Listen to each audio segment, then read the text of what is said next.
Hello friends, तो देखिए जितने बच्चे क्लास 10 में पढ़ते हैं और 1 मार्च को गणित का पेपर देने वाले हैं, तो यहाँ पर आ चुका है 822 कोड एमबी का वायरल पेपर आ चुका है, जो कि आपको पूरे पेपर का सोल्यूशन मिलने वाला है। उसके लिए आपको चैनल को सब्सक्राइब करके रखना होगा, वीडियो को लास्ट तक जरूर देखना होगा, चाहे वो आपका एमसीक्यू टाइप हो। मैं आपको सोल्यूशन के साथ समझाऊंगा, जैसे क्वेश्चन का आंसर, जैसे इसका एमसीक्यू कौन सा सही होगा, कैसे आया, क्यों आया, सारा कुछ आंसर के साथ बताने वाला हूँ। उसके लिए आपको सभी लोगों को चैनल को सब्सक्राइब होना आवश्यक है। आप सभी लोग चैनल को जल्दी से जल्दी सब्सक्राइब कर लीजिए और अपने दोस्तों के साथ शेयर कर दीजिए, ठीक। तो यहाँ पर देखिए, सबसे पहले यहाँ पर आपको 822 एमबी कोड का है, यहाँ पर भरना पड़ेगा आपको अनुक्रमांक। उसके बाद में यहाँ पर रहेगा नाम, और यहाँ पर देखिए ये चीज़ें भरनी रहेंगी, ठीक।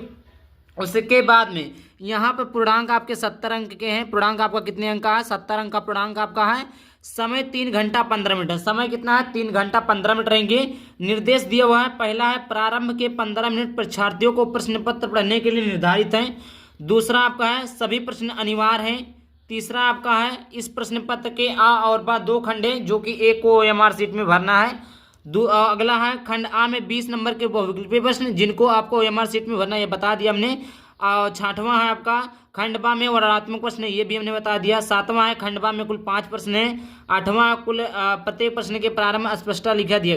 ये छोटा सा इंफॉर्मेशन है जो कुछ इंपॉर्टेंट नहीं है, बस इसको हटाइए। मैं आपको क्वेश्चन की तरफ ले चलता हूँ, क्योंकि वैसे भी समय लगता है क्वेश्चन में। तो यहाँ पर देखिए पहला क्वेश्चन दिया है कि बहुविकल्पीय प्रश्न पहला दिया है कि लासा 12, 21 बराबर 24 दिया गया है, तो 12 और 21 का मासा क्या होगा। प्यारे बच्चों, लासा 12, 21 का लासा 84 दिया है, तो मासा क्या होगा, ये चीजें हमें बताना। तो आप लोगों ने एक सूत्र पढ़ा होगा। सूत्र क्या पढ़ा है आप लोगों ने? एक सूत्र पढ़ा है कि लासा प्रथम संख्या इंटू द्वितीय संख्या बराबर लासा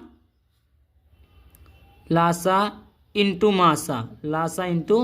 मासा, ठीक। तो ये आपका प्रथम संख्या है, ये आपका यहाँ पर देखिए, ये आपका प्रथम संख्या है और ये आपका द्वितीय संख्या है। और इसका क्या दिया है? ये एलसीएम दिया है, लासा दिया है, ठीक। लासा दिया है और ये आपका मासा निकालना है, ठीक। तो हम इस पे रख देंगे मान को। तो प्रथम संख्या कितना दिया है? 12 दिया है।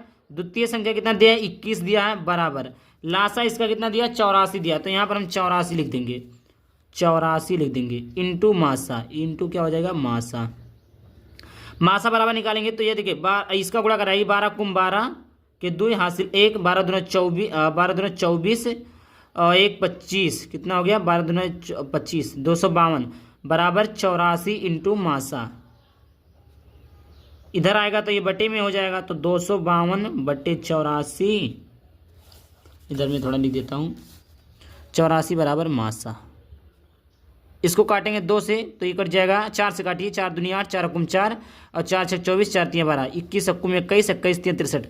मासा बराबर कितना आ गया? 3 आ गया। मासा बराबर कितना आ गया बच्चों? 3 आ गया। तो यहाँ पर देखिए 3 कहाँ? ये आपका पहला ऑप्शन सही है, 3 आ गया। इस प्रकार हो गया। चलिए आगे बात करते हैं अगला क्वेश्चन। सभी क्वेश्चन को प्यारे बच्चों देखते चलेंगे, क्योंकि एक एक क्वेश्चन का सोल्यूशन मैं लेकर आया हूँ, इसमें कोई चिंता करने की वाली बात नहीं है, ठीक। एक सेकंड देखिए, दूसरा क्वेश्चन यहाँ क्या है कि एक बक्से में 6 नीले, 4 सफेद और 8 लाल कंचे, यदि इस बक्से में कंचा यादृच्छिक निकाला जाता है तो इसके नीले रंग होने की प्रायिकता क्या होगी, ये चीज़ें बताना है। तो ये आपके हो जाएगी, क्या बोला है? 6 बक्से में 6 नीले हैं और 4 सफेद है, 8 लाल है, तो ये आपका ऑप्शन नंबर सी करेक्ट हो जाएगा। अगला है किसी बारंबारता बंटन के बहुलक तथा माध्यक क्रमशः 42 और 38 -1 है, इसका माध्य क्या होगा? तो प्यारे बच्चों यहाँ पर क्या पूछा? माध्य निकालना है, ठीक। माध्य निकालना है, तो इसका माध्य जो हो जाएगा 36.15 हो जाएगा, बी ऑप्शन से हो जाएगा। चौथा बारंबारता बंटन का बहुलक वर्ग होगा। तो यहाँ पर आप लोगों ने एक सूत्र पढ़ा होगा प्यारे बच्चों, आपने सूत्र पढ़ा है कि बहुलक बराबर क्या होता है? बहुलक बराबर क्या होता है? 3 माध्यिका -2 माध्य, ये सूत्र होता है। इसकी सहायता से आप लोग निकाल सकते हैं। समझ में आ गया बच्चों? और ये हमने करवाया भी है, तो आप लोग देख लीजिएगा, पेपर को करवाया, इसका अलग से वीडियो डाल दिया हमने। 5वां है 52 पत्तों की अच्छी तरह से फेंटी गई एक गड्डी में एक पत्ता निकाला जाता है, एक तस्वीर वाले पत्ते की प्राप्त करने की प्रायिकता क्या होगी? फिर बच्चों प्राप्त होने की प्रायिकता क्या होगी? तो देखिए क्या होगी बच्चों, तो यहाँ पर भी देख लेते हैं आप लोगों का। क्या बोला? 52 पत्तों की अच्छी तरह से फेंटी गई है, 52 पत्तों की फेंटा गया, 52 पत्ता फेंटा गया, एक पत्ता निकाला जाता है, तो तो एक तस्वीर वाले पत्ते प्राप्त करने की प्रायिकता क्या होगी। तो आप लोग जानते हैं फिर बच्चों, टोटल पत्ता 52 पत्तों का ताश होता है, ठीक। और जो फोटो होता है, कितना फोटो आप सभी लोगों का होता है, देखिए कितना फोटो होता है आपका। तो यहाँ पर देखिए देखिए एक मतलब जो होता है 14 पत्ता होता है, कितना एक गड्डी में मतलब कितना पत्ता होता है, फोटो का कितना पत्ता होता है, 14 पत्ता फोटो का आपका होता है। सॉरी 13 पत्ता होता है। कितना होता है, फोटो वाला 13 पत्ता होता है। तो कितना, 3 पत्ता निकालने की प्रायिकता। तो संभावना बटे कुल संभावना, तो संभावना कितना है, संभावना 3 है और कुल संभावना कितना 13, तो 3/13। ऑप्शन नंबर सी करेक्ट हो जाएगा। 6 नंबर का, एक परिमेय संख्या और एक अपरिमेय संख्या का अंतर होता है सदैव मतलब एक परिमेय संख्या जिसे p/q के रूप में लिख सकते हैं, अंश और हर में लिख सकते हैं, और अपरिमेय संख्या जिसे p/q के रूप में नहीं लिख सकते हैं, इसे लिख सकते हैं। तो उन संख्याओं का अंतर क्या होगा, ये चीजें हमें आपको बतानी है। तो ये देखिए सदैव अपरिमेय संख्या होगा भाई, सदैव अपरिमेय संख्या होगा। 7वें नंबर का प्रश्न है कि निम्नलिखित संख्या में कौन सी संख्या एक परिमेय संख्या है। परिमेय संख्या बच्चों जिसे p/q के रूप में लिखा जा सके। तो देखिए अंडर रूट में 3/√5 है, ये अनंत हो जाए, काटेंगे कटेगा ही नहीं, तो ये तो परिमेय संख्या है नहीं। परिमेय संख्या में बार बार बताता हूँ, परिमेय संख्या वो होता है जो p/q के रूप में लिखा जा सके, तो ये नहीं लिखा जा सकता। अंडर रूट 2 अंडर रूट 7 का गुणा करें, ये भी नहीं लिखा जा सकता। अब देखिए इसका a+b है, a-b है, तो a+b और a-b का होल स्क्वायर क्या, a+b और a-b का सूत्र क्या होता है, a² - b², अर्थात क्या हो जाएगा, अंडर रूट 5 का स्क्वायर और माइनस अंडर रूट 7 का स्क्वायर। समझ में आ गया। तो 5 का स्क्वायर कितना हो जाएगा, 5 हो जाएगा, और 7 का स्क्वायर कितना हो जाएगा, 7 हो जाएगा। 5 में से 7 गए -2। अब -2 को चाहे -2 1/1 लिखे, कुछ भी लिख सकते हैं, p/q के रूप में लिख सकते हैं, अर्थात ये क्या है, परिमेय संख्या। तो ये ऑप्शन नंबर सी सही हो जाएगा। आगे बात करते हैं, 8वां है, बिंदु a, b और b, a के बीच की दूरी क्या होगी। पर बच्चों बिंदु a, b और b, a के बीच की दूरी क्या होगी। तो पहला दिया 2b हो जाएगा, दूसरा दिया 2 ब्रैकेट में a-b हो जाएगा, और 2a² + -4b नहीं होगा, ये वाला सही हो जाएगा। 9वां द्विघात बहुपद 4x2 4x² - 4x + 1 में शून्यों का योगफल होगा, कितना होगा फिर बच्चों। तो इसका आंसर क्या होगा, यहाँ पर देखिए पहला दिया 1 4 -4 1/4। तो इसका आंसर आप लोग कमेंट बॉक्स में बताइएगा, और मैं बता देता हूँ या तो 1 होगा या -4 होगा, इन्हीं दोनों में से होगा, बट आप लोग बताइएगा, नहीं बता पाते तो मैं इसका आंसर बता दूंगा। 10वें नंबर का प्रश्न है कि रैखिक समीकरणों के युग्म x - y = 8 और 3x - 3y = 16 के हल की संख्या होगी, क्या होगा फिर बच्चों। तो यहाँ पर भी उसको भी हम देख लेते हैं। तो यहाँ पर दिया है x - y बराबर क्या दिया है, 8 दिया, समीकरण नंबर 1। 3x - 3y = 16 दिया है, समीकरण नंबर 2। समझ आ गया। यहाँ पर एक बॉक्स हम बना लेते हैं, इसका एक बॉक्स बना लेंगे और आप इसका एक बॉक्स बना लेंगे, ठीक। यहाँ पर x y का मान, फिर इसको ऐसे करेंगे, यहाँ पर भी एक x और y का मान रहेगा। x का मान इसमें अगर x का मान अगर हम 1 रखते हैं, x का मान अगर हम 1 रख दे रहे हैं, तो y का मान कितना हो जाएगा, x का मान यहाँ पर 1 रखने पर तो y का मान आ जाएगा -8 हो जाएगा।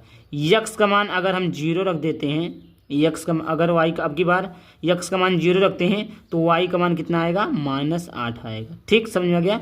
सॉरी x का मान अगर 1 रख देते हैं तो y का मान -7 आएगा बच्चों, हाँ 7 आएगा। x का मान अगर हम 0 रख देते हैं तो y का मान कितना हो जाएगा, y का मान हो जाएगा ये 0 हो जाएगा, तो y का मान हो जाएगा -16 हो जाएगा 3, और x का मान अगर हम 1 रख दें तो ये आपका हो जाएगा 3 इधर आ जाएगा 16 13 हो जाएगा, और y का मान हो जाएगा -13/3 हो जाएगा, ठीक है बच्चों। तो इसमें क्या पूछा है, रैखिक समीकरणों के युग में। तो देखिए इसका कोई नहीं होगा, कोई हल नहीं होगा, ठीक। इसका ऑप्शन नंबर इसका ऑप्शन नंबर बी सही होगा, कोई नहीं होगा, कोई हल नहीं है। 11 नंबर का है, यदि समीकरण x² - kx - 8 = 0, तो k का मान ज्ञात कीजिए। देखिए x² - kx - 8 = 0, मूल कितना दिया 2, तो 2 ही 0 के स्थान पर रख देना, तो 2 का स्क्वायर -2k - 8 = 0, 4 हो जाएगा, और -2k - 8 = 0, अब 2 के इधर ले जाइए, 4 - 8 बराबर प्लस का 2 के हो जाएगा, प्लस का 2 के हो जाएगा, 4 में से 8 गए 8, -4 बराबर 2 के, तो के बराबर हो जाएगा माइनस का 2, के का मान कितना हो जाएगा -2, बी नंबर सही हो जाएगा। अगला है समांतर श्रेणी एपी 10, 7 और 4, 10, 7, 4 डॉट डॉट 20वां पद होगा। 20वां पद क्या हो गया मेरे बच्चों, तो यहाँ पर हो जाएगा 20वां पद क्या हो जाएगा, तो -47 हो जाएगा। उसके बाद 13 नंबर का प्रश्न है 10 सेंटीमीटर त्रिज्या वाले एक वृत्त के केंद्र पर पी स्पर्श रेखा पी क्यू के केंद्र ओ से जाने वाली की रेखा एक बिंदु पर इसी प्रकार मिलती है कि ओ क्यू बराबर 12 सेंटीमीटर पी क्यू की लंबाई होगी।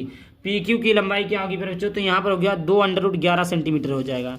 14 नंबर का प्रश्न है यदि दो घनों जिसमें से प्रत्येक का आयतन 8 सेंटीमीटर है के संलग्न फलकों से को एक सिरे से दूसरा सिरा मिलाकर जोड़ दिया जाता तो इससे प्राप्त घनाभ का पृष्ठीय क्षेत्रफल होगा।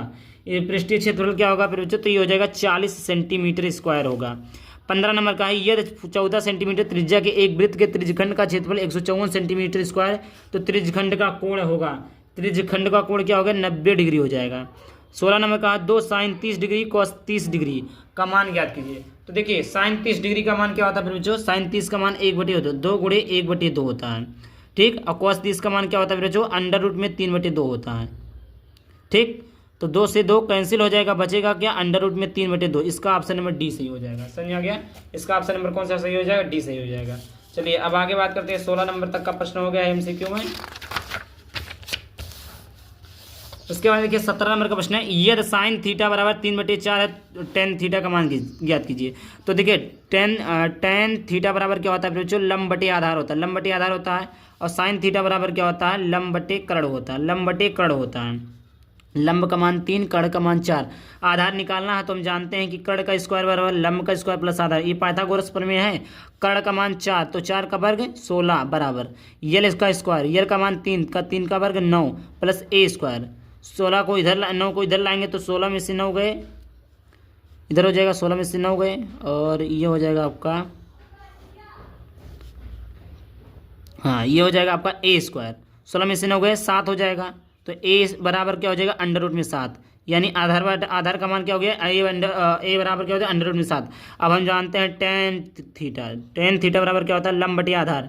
लंब का मान आया है √7, लाल बटे का लंब का मान कितना है 7। अब आधार का मान कितना है फिर बच्चों, आधार का मान आपका है 4, अंडर में कितना है 7/4। सॉरी यहाँ पर देखिए लंब का मान तो दिया है ना 3, आधार का मान आया है √7, तो ये √3/7 पहला ऑप्शन सही हो जाएगा। क्या हो जाएगा, पहला ऑप्शन आपका सही हो जाएगा, √3/7 हो जाएगा। समझ आ गया फिर जो 4 चौके 16, 3 त्रिका 9, 16 में 9 गए 7, हाँ सही है। 18 नंबर है cosec a plus cot a 1 - cos a का मान होगा। इसका मान क्या हो गया अपने बच्चों, तो इसका मान यहाँ पर हो जाएगा sin a, क्या हो जाएगा sin a हो जाएगा। सॉल्व करेंगे तो मान आ जाएगा। 19 नंबर का cosec थीटा बराबर cot थीटा बराबर सब मान रखिएगा, सब कुछ आ जाएगा। 1 - tan स्क्वायर का मान 1 - cot स्क्वायर का मान क्या होगा, यहाँ पर देखिए cosec square a - tan square a -1 cot square a। 19 नंबर का जो प्रश्न है वो हो जाएगा tan square a -tan square a, option नंबर बी सही हो जाएगा। 20 नंबर का चित्र दिए गए चित्र में इतना QS बराबर 3 सेंटीमीटर, SR बराबर 1.5 सेंटीमीटर, PT बराबर 2.8 सेंटीमीटर, तो TR का मान होगा। TR का मान क्या हो जाएगा बच्चों, 3 सेंटीमीटर 1.5 सेंटीमीटर 1 सेंटीमीटर या 1.4 सेंटीमीटर, तो इसका ऑप्शन नंबर डी करेक्ट हो जाएगा 1.4 सेंटीमीटर। फिर उसके बाद देखिए आता है यहाँ पर आ जाता है वर्णनात्मक प्रश्न, जो कि आपके ये 2 नंबर वाले प्रश्न, ये आपके 2 नंबर वाले प्रश्न हैं। इन सभी 2 नंबर वाले प्रश्नों को हमने करवा दिया। आप लोग वीडियो को देखते ही नहीं, वीडियो को देखेंगे तभी तो समझ आएगा। 2 नंबर वाले सारे प्रश्नों को हमने करवा दिया। यहाँ पर देख लीजिए, अगर आप चाहते हैं कि इसका मैं फिर से करवाऊँ, इस कोड का MB कोड का फिर से करवाऊँ, तो आप लोगों को ज़्यादा से ज़्यादा कमेंट करना होगा, मैं PDF को फिर से सॉल्व करवा दूंगा। आई होप वीडियो पसंद है, वीडियो को लाइक कर देना, चैनल को सब्सक्राइब करना। चैनल में किसी टॉपिक के साथ अपने बाबा थैंक यू। जय हिंद, जय वंदे मातरम।